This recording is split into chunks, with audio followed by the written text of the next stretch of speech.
And there are only a few gardens in the city, so if you find one, might as well make the most out of it. In Marikina, a patch of greenery was transformed into a cafe that serves Filipino dishes with a twist. Pia Bonalos is in the area right now to tell us more. Hi, Pia.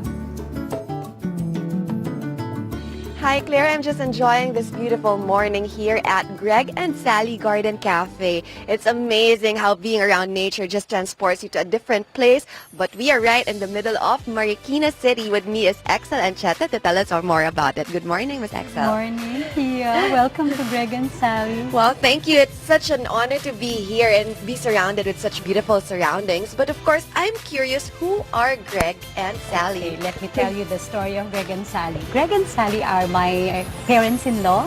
They were the ones who acquired the property, and when they went to the States to retire and enjoy the last years of their lives, we were left here to take care of the place. So my husband and I also retired from the corporate world. And you know, when you retire, we just look at each other and think of something else to do. And this one is a place where it started as a hang-around place for the kids and their friends and our friends also.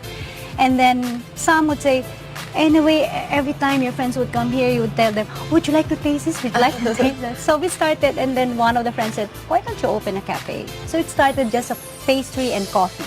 Okay. And then customers would say, do you have sandwich? So we started with this one, and then do you have pasta? So it all came together as customers would require us to, and then we thought of just offering the recipes that our family enjoys. So all of these are being enjoyed by family way back. Wow. Greg and Sally is Gregorio, and Sally is Salud.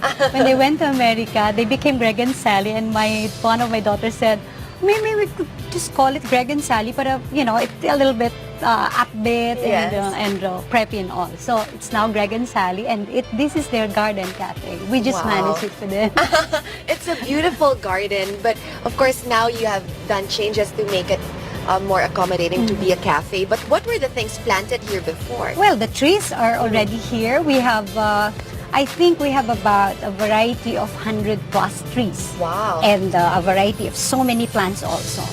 This, the islands were started by my eldest brother-in-law. He's in Maryland now. He's an artist, by the way.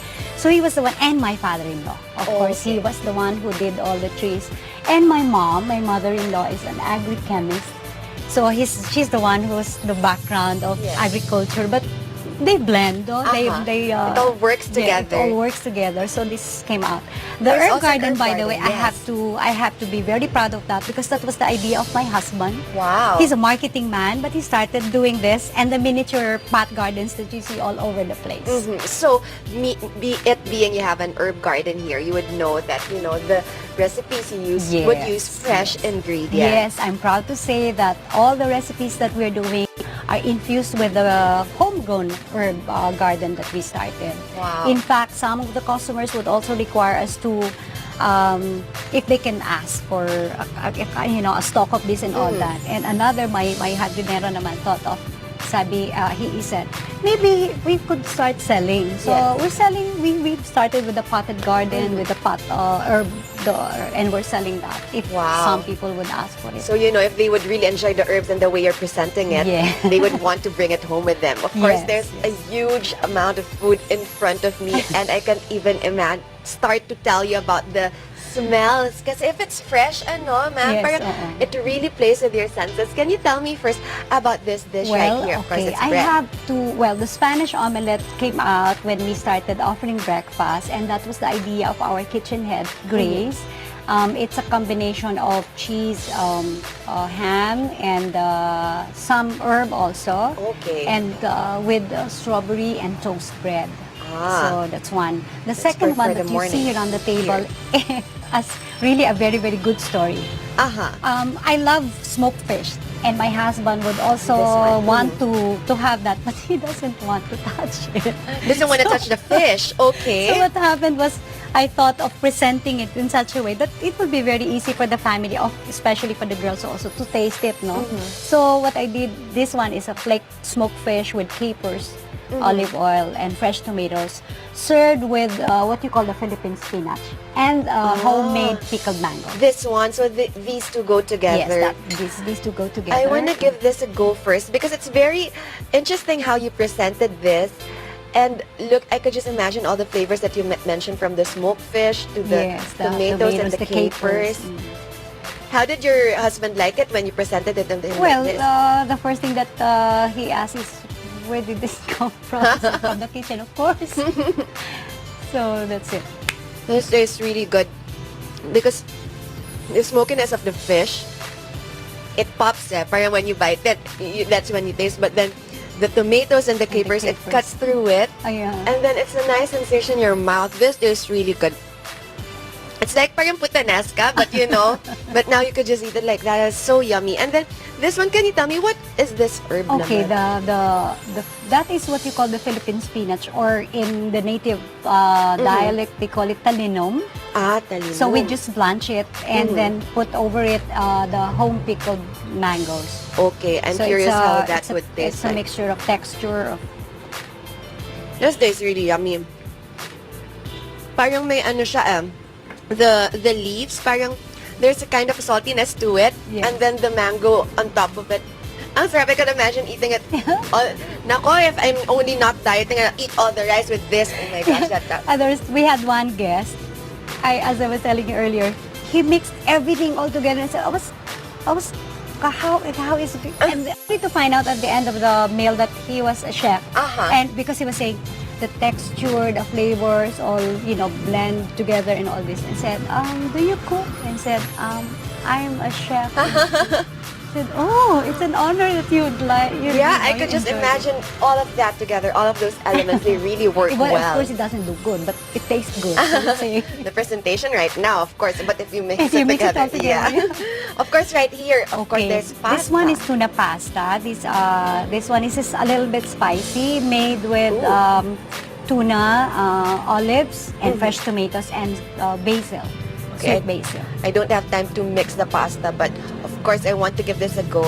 Is this one of the favorites of your husband? Our best seller actually is the peppered steak, the gourmet tinapa, the tuna pasta, and well, some days this one, but this really is our best seller. Okay, and then of course, this is served with a side of bread. Right beside it, there's tocino. Okay, this is pork tocino strips with bagoong rice and homemade pickled mango. So we want a combination of something like Oriental.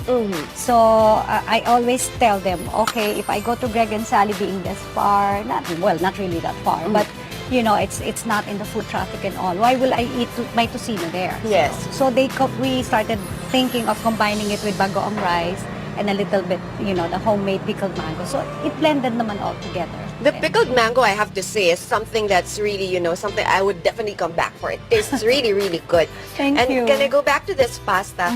Masarap yung kick of the spice because Really? you wouldn't really expect that looking at pasta like that. You wouldn't think it would be spicy. And then it's a pleasant surprise for it to have a little bit of spice when you eat it. This is also really good. And of course, hindi mawawala ang mga burger. Well, the burger came out as an afterthought of my eldest daughter, because the son, my 13-year-old grandson Jacob, enjoys eating burger. Yes. And my daughter wants it the homemade fresh, and he wants it. She wants it freshly grounded. So it's only offered on Sundays. Oh, okay. Yes, it because takes she time. works. No, she works from Mondays to Fridays, and she can only cook on weekends. So she said, maybe that's our Sunday special.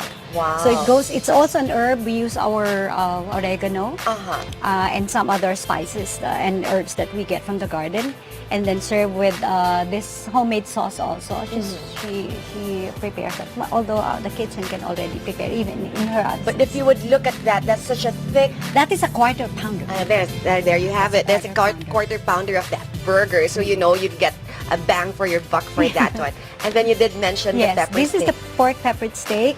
It's served with steamed rice and tomato mango salsa with herb also. So And- that's for best seller actually. And then, of course, one thing that was really curious to me is you have tarragon tea. Can you tell me what is tarragon? It's usually Tarragon is one of cooked the with herbs chicken or that fish, right? Well, there are several herbs that you can use for drinks, but like mint and this one. So tarragon is now planted in the garden. Yes. And if you order for it, we cut it fresh and serve it together with, we just mix it with iced tea. It's a nice, I know, it's nice how it complements the iced tea. The tarragon has this, I can't describe the kind of taste that it has. Medyo sweet na parang may konting ano eh. And there's an after, like in your nose, yung sense of smelling mo is the one being affected by the, Yes. And it's so refreshing. This is Yes, perfect yes. for summer. Thank you so Yes, much, Ms. yes. Excel, for inviting us here. This one is the hot tarragon. There's We a hot also do that. version also for those, especially in the morning if you want something Yes, hot. yes. Thank you so much, Ms. Excel, for inviting us I here. hope I see you again. Yes, Not definitely. Just this, but you know.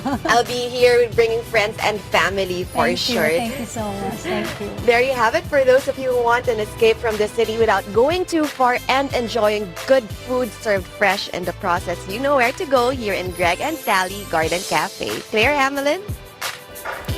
Thanks, Pia.